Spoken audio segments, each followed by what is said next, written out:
दूसरा हिस्सा। माँ के चेहरे पर हवाइयां उड़ी थीं। बाहर पुलिस वाले खड़े थे। माँ कहने लगी वो तुझे बुला रहे हैं। मैं हड़बड़ा कर उठ बैठा। माँ परेशान थी, कहने लगी खुदा खैर करे। मैंने जल्दी से जूते पहने और दरवाजे की तरफ दौड़ पड़ा। दरवाजे पर पहुंचकर देखा तो एक सब इंस्पेक्टर और एक सिपाही साथ खड़ा था। उनको देखते हुए मैंने कहा, जी इंस्पेक्टर साहब। इंस्पेक्टर मूंछों को ताव देते हुए बोला, क्या तुम ही जाहिर हो? मैंने घबराए हुए लहजे में कहा, जी हाँ, मेरा ही नाम शेख जाहिर है। क्या काम है आपको? काम तो तुम्हें इंस्पेक्टर साहब ही बताएंगे, चलो ना हमारे साथ थाने।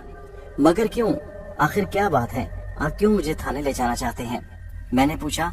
इतने में सब इंस्पेक्टर ने सिपाही की तरफ इशारा किया। सिपाही ने आगे बढ़कर मुझे कंधे से धकेलते हुए कहा, चलो अभी सब पता चल जाएगा। वो मुझे लिए हुए थाने की तरफ चल पड़े। मैं चारों नाचार उनके साथ चल रहा था। थाने पहुंच गए।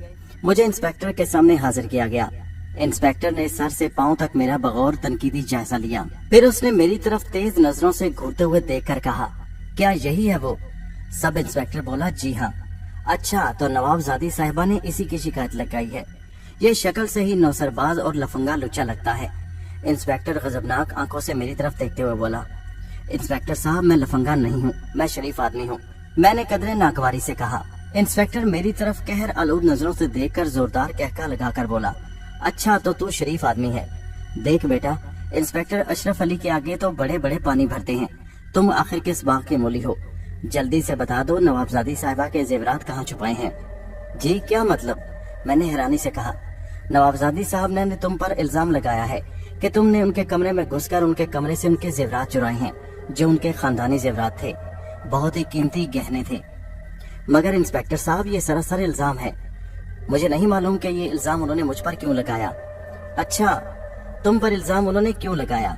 उनका दिमाग खराब है ना, जो उन्होंने किसी और के बजाय तुझ जैसे शरीफ ज़ादे और खानदानी इंसान पर इल्जाम लगा दिया। इंस्पेक्टर अब बज़ाहिर मुझ पर तंज कर रहा था। बेटा तुझ पर तो और भी बहुत से इल्जाम है कि तूने कमरे में घुसकर उनसे दस्तराजी करने की कोशिश की। इंस्पेक्टर की बात सुनकर मेरा चेहरा धुआं धुआं हो रहा था। वो मुझ पर बेजा इल्जाम पर इल्जाम लगाया जा रहा था। फिर इंस्पेक्टर अशरफ अली ने सिपाही की तरफ इशारा किया तो वो मुझे घसीटता हुआ लॉकअप की तरफ ले जाने लगा। सिपाही मुझे जोर जोर से धक्के दे रहा था। उसने मुझे लॉकअप के कमरे में डाल दिया। मेरी आंखों के गिर्द अंधेरा सा छा गया। ये किस नई मुसीबत में पड़ गया था?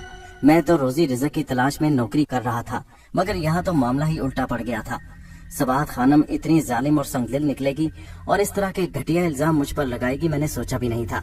मैंने जुर्म क्या किया था? सिर्फ उसके कमरे में ही तो झांका था। नवाबजादी ने इस बात का इतना बुरा मनाया और इतना असर ले लिया कि उसने मुझे थाने में बंद करवा के मुझे जलील करवाया, रुसवा करवा रही थी मुझे वो। थोड़ी देर बाद इंस्पेक्टर अशरफ अली लॉकअप में आया और फिर मुझसे कहने लगा, बेटा जल्दी से बता दे कि तूने जेवरात कहाँ छुपाए हैं। इंस्पेक्टर साहब मैं कसम उठाता हूँ, मुझे मालूम नहीं कि मुझ पर उन्होंने इल्जाम क्यों लगाया। मैं नहीं जानता, मैंने कभी उनके जेवरात देखे भी नहीं। ये सरासर इल्जाम है। मैं शरीफ आदमी हूँ, मैं कुछ महीनों से उसके यहाँ मुलाजमत कर रहा हूँ। बड़ी बुआ के इंतकाल के बाद मुझसे ये गलती जरूर हुई कि मैंने उनके कमरे में झांकने की कोशिश की, और वो भी मैं उनके काम से उनके कमरे में गया था। उनके कहने पर उन्होंने मुझे कहा था कि वो चिराग में तेल डालने को। मैं उनके कमरे में गया और ये मुझसे गलती हुई। वो कमरे में आखिर क्या करती हैं मुझे मालूम नहीं। मैं नहीं जानता था कि उसको जानने के लिए जिस तजस्सुस के जरिए मैं उनके कमरे में झांकूंगा उसके मुझे इतनी भयानक सजा मिलेगी। बहरहाल ये खता थी मेरी, लेकिन इससे ज्यादा मैंने कुछ नहीं किया। ना मैं चोर हूँ, ना मैंने चोरी की है। कुछ भी है, तुमने बिलाखिर एक जुर्म किया है और इस जुर्म को साबित करना अब हमारा फर्ज है कि तुमने उनके जेवरात चुराए हैं। इंस्पेक्टर ये कहकर वापस मुड़ गया। थोड़ी देर बाद वापस आया तो उसके एक हाथ में बैग था जिसे वो दूसरे हाथ पर आहिस्ता आहिस्ता मार रहा था। फिर उसने सिपाही को इशारा किया। सिपाही ने लॉकअप का दरवाजा बंद कर दिया। इंस्पेक्टर ने वो डंडा मुझ पर बरसाना शुरू कर दिया। वो बेतरेख मुझे मार रहा था। काफी देर वो मुझे मारता रहा और फिर वो खुद थक कर हाँफने लगा। फिर उसने सिपाही को इशारा किया और कहने लगा, मैं अब जा रहा हूँ, तुम गेट बंद कर दो, ये बहुत खतरनाक मुजरिम है। ये कहकर वो वहाँ से चला गया।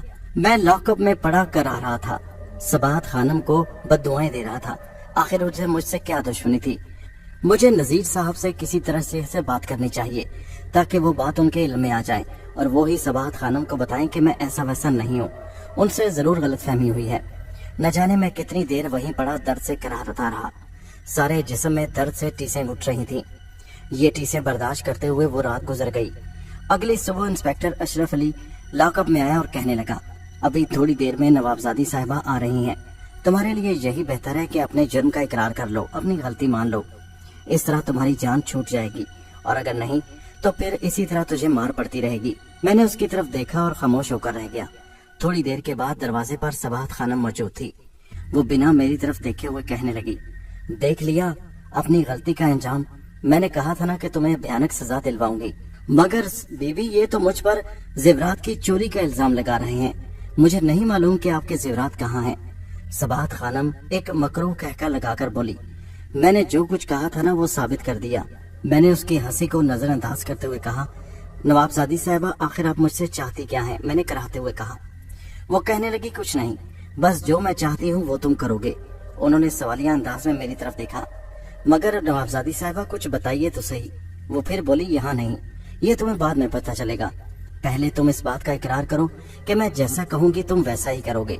इसी सूरत में मैं तुम्हारी यहाँ से जान छुड़ा सकती हूँ, वरना यहीं लॉकअप में ही सड़ते हुए मर जाओगे। मगर बीबी, मैं तो आपका मुलाजिम हूँ। ये बात आप मुझे वैसे भी कहती तो मैं मान लेता। वो मुस्कुराकर बड़ी शातराना अंदाज में मेरी तरफ देखकर बोली, नहीं, इस तरह नहीं।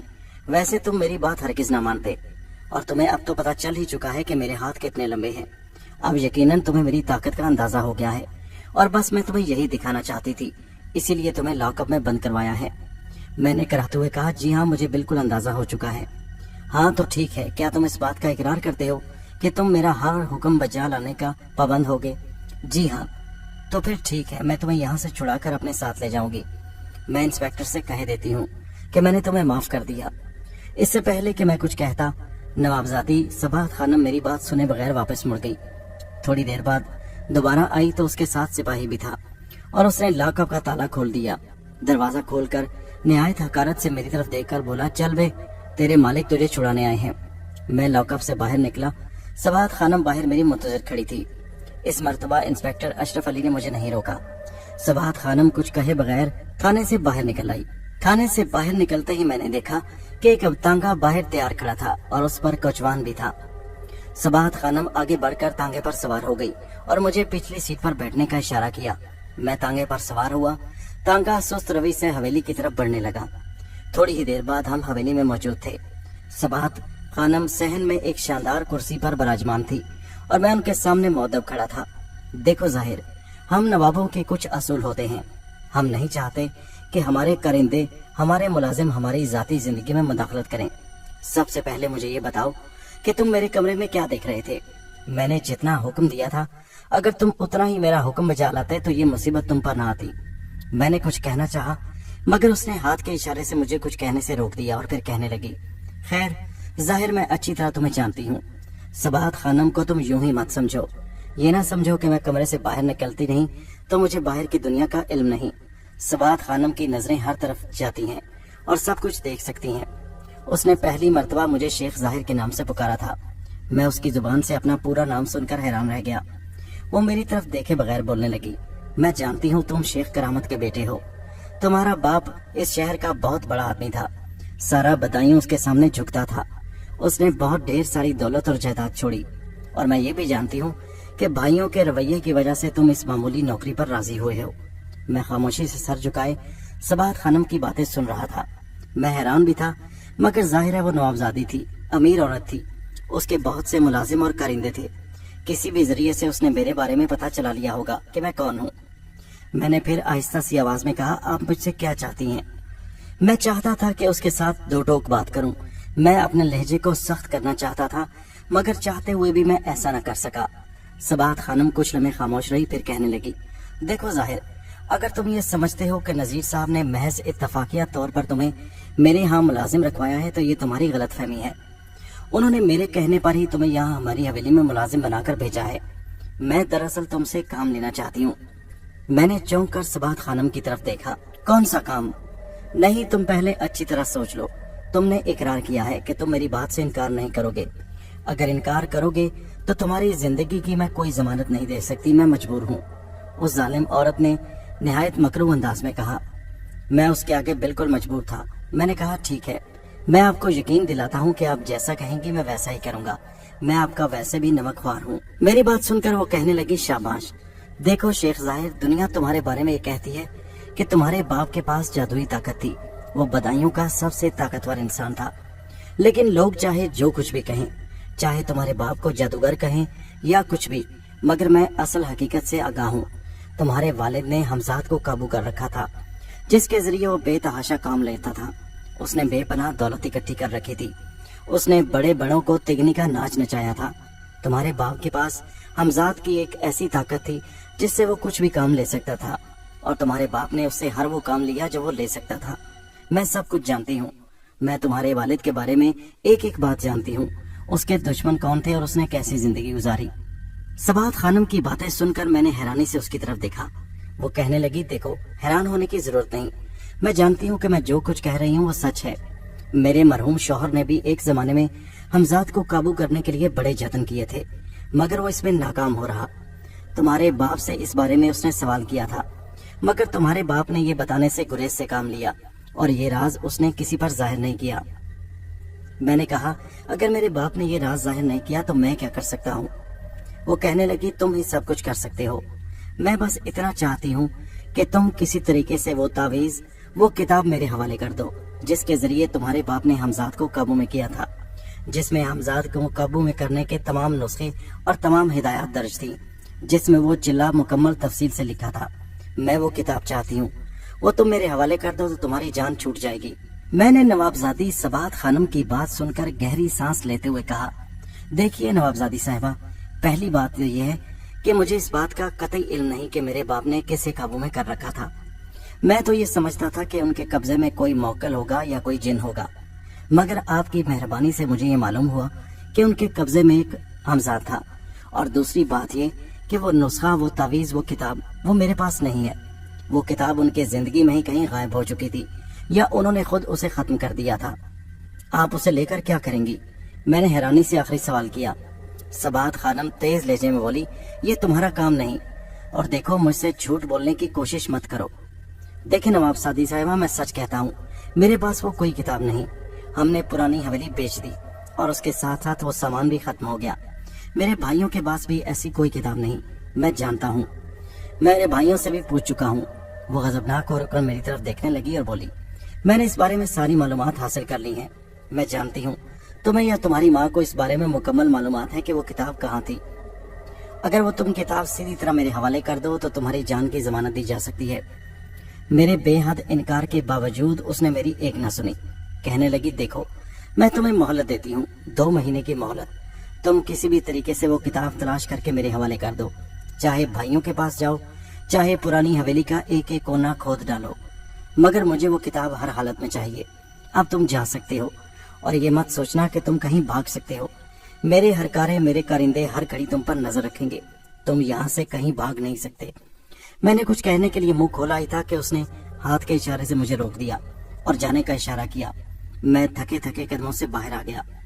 एक तो इंस्पेक्टर की मार से पूरे जिस्म में टीसें उठ रही थी, ऊपर से सबात खानम ने नई मुसीबत में डाल दिया था। मैं तो खुद हमजाद को काबू करना चाहता था, और मुझे मालूम नहीं था कि मेरे बाप की वो किताब, वो नुस्खा कहाँ था। मगर अब सबात खानम उसके हसूल के लिए बेचैन हुई जा रही थी। मेरे तो खुद हालात खराब थे। मैं तो खुद किस्मत का मारा था, भाइयों की बेतनाई और सौतेली माओ का डसा हुआ। मैं तो खुद चाहता था कि रातों रात मेरे हालात अच्छे हो जाएं, मगर ये सब कुछ मेरे हाथ में तो नहीं था। सबात खानम के यहाँ इसीलिए मुलाजमत की थी कि अपनी इस फाका कशी से बच सकूं, अपना और अपनी माँ का सहारा बन सकूं। मगर मेरी सारी दलीलें बेकार गईं। उस जालिम औरत ने मेरी एक न सुनी। मैं गिरता पड़ता लुढ़कड़ाता हुआ घर पहुंचा। माँ मुझे देखकर खुश भी हुई और परेशान भी। जल्दी से मेरी बुरी हालत अबतर देखकर मुझे बिस्तर पर लिटा दिया और कहने लगी, मेरे लाल, तेरी जान कैसे छूटी? मैंने मुख्तसरन माँ को सारा अहवाल कह सुनाया और बताया कि सबात खानम ने मुझे छुड़ाया है, और साथ ही उसके थाने से छुड़ाने वाली शर्त भी बता दी। मेरी माँ परेशानी से कहने लगी, किताब तो हमारे पास मौजूद ही नहीं। हम तो नहीं जानते कि वो किताब कहाँ गई। तुम्हारे वालिद के जिंदगी में भी मुझे उस किताब का कुछ अता पता मालूम नहीं था। मैंने कहा कि सबात खानम हर कीमत पर उस किताब को हासिल करना चाहती है, जिसमें हमजाद को काबू करने के तरीके दर्ज थे। हम वो किताब उसे कहाँ से ला कर दें जो हमारे पास है ही नहीं। मैंने कहा, माँ, मैं उसे हर तरीके से समझा चुका हूँ, मगर वो ऐसी ढीठ और जालिम है कि मानती नहीं। वो कहती है कि वो किताब तुम्हारी पुरानी हवेली में मौजूद थी। तुम्हारी किसी न किसी बालदा के पास वो जरूर मौजूद होगी, یا کسی بھائی کے پاس۔ اس نے مجھے 2 مہینے کا وقت دیا ہے۔ اگر ان 2 مہینوں میں میں نے وہ کتاب نہ دی تو پھر میری زندگی کی کوئی ضمانت نہیں۔ اس نے اسی شرط پر مجھے چھڑایا ہے، ورنہ اس نے مجھے پولیس کے ہاتھوں پٹوایا بھی بہت ہے۔ ماں میری بات سن کر پریشان ہو گئی اور کہنے لگی، تم فکر نہ کرو، آرام کرو، کل میں تمہارے بھائیوں سے معلوم کرتی ہوں، ہو سکتا ہے وہ کتاب ان کے پاس موجود ہو۔ یہ کہہ کر انہوں نے میرے لیے کھانا بنایا۔ بڑی مشکل سے چند نوالے زہر مار کیے اور بستر پر پڑ گیا۔ پورے جسم میں درد ہو رہا تھا۔ اگلے روز ماں مجھے گھر چھوڑ کر میرے بھائیوں کے پاس گئی۔ شام کو تھکی ہاری ناکام واپس لوٹ آئی اور کہنے لگی، میں تمہارے ایک ایک بھائی کے پاس گئی ہوں، مگر ان میں سے کسی کے پاس وہ کتاب نہیں۔ حویلی بھی بیچ دی ہے، وہاں بھی جا کر ان سے کہا، وہ کہتے ہیں وہاں پر تمہارا لوگوں کا کوئی سامان موجود نہیں۔ وہ کتاب بہت نایاب ہے۔ تمہارے بھائی کہتے ہیں کہ اب اس کی کیا ضرورت پڑ گئی؟ کیا وہ شیخ ظاہر بھی اس کو حمزاد کو قابو کرنا چاہتا ہے؟ میں نے کہا نہیں، کوئی اس سے وہ کتاب مانگ رہا ہے اور پیچھے پڑ گیا ہے۔ تمہارے بھائی تو مجھے شک کی نظر سے دیکھ رہے تھے۔ میں نے دکھی لہجے میں کہا، ہاں ماں، ساری مصیبتیں ہمارے لیے ہی رہ گئی ہیں۔ اب ابا جان کا کوئی ایسا دوست بھی نہیں جاننے والا جو شاید اس کتاب کے بارے میں جانتا ہو۔ دوست تو نہیں، البتہ ان کے ایک ملازم ہیں اشرف علی، جو ان کے خاص ملازم تھے۔ ماں کہنے لگی، اگر تم کہو تو میں اس بات کا تذکرہ اشرف علی سے کروں۔ اشرف علی شیخ کرامت کا خاص ملازم تھا۔ میں نے ماں سے کہا، ماں ضرور بات کریں، ہو سکتا ہے وہ کتاب مل جائے، نہیں تو کم از کم کوئی سرا تو ضرور ملے گا، تو کتاب صباحت خانم کے منہ پر دے ماریں گے۔ اگلے روز میری ماں اشرف علی کے پاس پہنچ گئی۔ اشرف علی بہت بزرگ ہو گئے تھے، مگر ابھی صحت ٹھیک تھی۔ میرے والد کے خاص ملازم تھے، بدایوں میں ہی مقیم تھے۔ اس روز میں ماں کا شام تک بے چینی سے انتظار کرتا رہا۔ ماں واپس آئی اور بتایا، اشرف علی سے ملاقات ہوئی۔ اشرف علی تو یہ بات سن کر حیران رہ گیا اور کہنے لگا کہ وہ کتاب تو اس نے بھی شیخ صاحب کے پاس کبھی نہیں دیکھی، اور نہ وہ جانتا تھا کہ وہ کتاب انہوں نے کہاں رکھی تھی۔ اشرف علی کہہ رہا تھا کہ ظاہر کو میرے پاس بھیجنا، میں اس سے خود بات کروں گا۔ تم بیٹا 1-2 روز میں تندرست ہو جاؤ تو اشرف علی کے پاس ضرور جانا، اس سے ملاقات کرنا۔ میں نے ماں کی بات سن کر سر ہلا دیا۔ کچھ روز کے بعد میں چلنے پھرنے کے قابل ہوا تو اسی شام میں اشرف علی کے گھر پہنچ گیا۔ اشرف علی مجھے دیکھ کر بڑی محبت سے ملا اور کہنے لگا، یہ میں کیا سن رہا ہوں؟ کیا تم بھی باپ کے راستے پر تو نہیں چل نکلے؟ میں نے کہا، نہیں چاچا جان، ایسی بات نہیں، مجھے حمزاد کو قابو کرنے کا کوئی شوق ایسا نہیں۔ حالات اچھے ہو جائیں تو ویسے کوئی مذائقہ بھی نہیں، مگر میں جانتا ہوں کہ اتنا کٹھن کام میں انجام نہیں دے سکتا۔ لیکن کوئی میرے پیچھے ہاتھ دھو کر پڑ گیا ہے کہ یہ کتاب اسے چاہیے، میں اسے کتاب لا کر دوں، نہیں تو میرے لیے مشکلات کھڑی ہو جائیں گی۔ چاچا جان، آپ براہ مہربانی مجھے بتائیے کہ ابا جان نے وہ کتاب کہاں رکھی تھی، میں اس کتاب کو ضرور حاصل کرنا چاہتا ہوں۔ اشرف علی کہنے لگا، جہاں تک میرا خیال ہے شیخ صاحب کے پاس وہ کتاب میں نے کبھی نہیں دیکھی۔ شیخ صاحب کو وہ کتاب اپنے نانا مرحوم کی طرف سے ملی تھی، اور ویسے بھی کسی کے ہاتھ وہ کتاب لگ بھی جائے تو کسی کے لیے حمزاد کو قابو کرنا بہت مشکل بلکہ ناممکن ہوگا۔ میں نے کہا، آپ کی بات درست ہے، مجھے وہ صرف کتاب چاہیے، حمزاد اس سے قابو ہوگا یا نہیں یہ میرا کام نہیں۔ کتاب مل جائے تو میری جان چھوٹ جائے گی، وہ بہت ظالم عورت ہے اور بہت لمبے ہاتھ والی ہے۔ میں نے بیزاری سے کہا۔ اشرف علی کہنے لگا، اچھا میں کوشش کرتا ہوں، کسی سے اس کتاب کے بارے میں معلومات حاصل کرتا ہوں، ضروری تو نہیں وہ ایک ہی نسخہ ہو، اس کتاب جیسی کوئی اور کتاب بھی ضرور ہوگی۔ اشرف علی نے مجھے تسلی دی اور کہنے لگا، کچھ روز کے بعد میں خود تمہارے گھر آؤں گا۔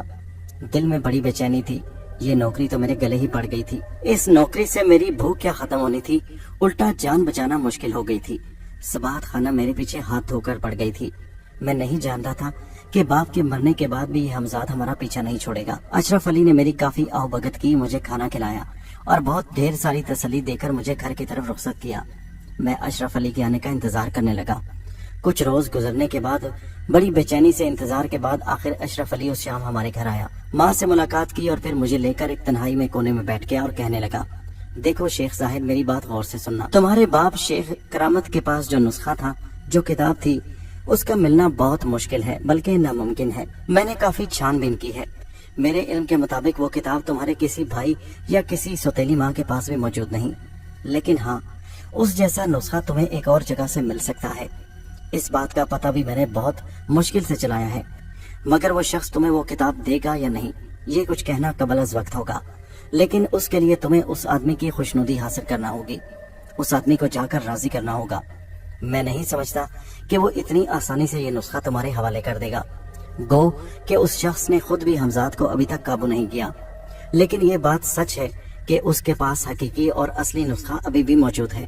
وہ کتاب حقیقی طور پر اس آدمی کے پاس موجود ہے، تمہیں اس کو حاصل کرنے کے لیے کوشش کرنا ہوگی۔ میں حیرت سے منہ پھاڑے اشرف علی کی بات سن رہا تھا۔ میں نے کہا ہاں، میں اسے حاصل کرنے کے لیے ہر قیمت پر زور لگاؤں گا، لیکن مجھے بتائیے وہ نسخہ ہے کہاں اور کس آدمی کے پاس ہے؟ اشرف علی کہنے لگا، وہ نسخہ ایک لکھنؤ کے آدمی کے پاس ہے، ایک بزرگ آدمی ہے۔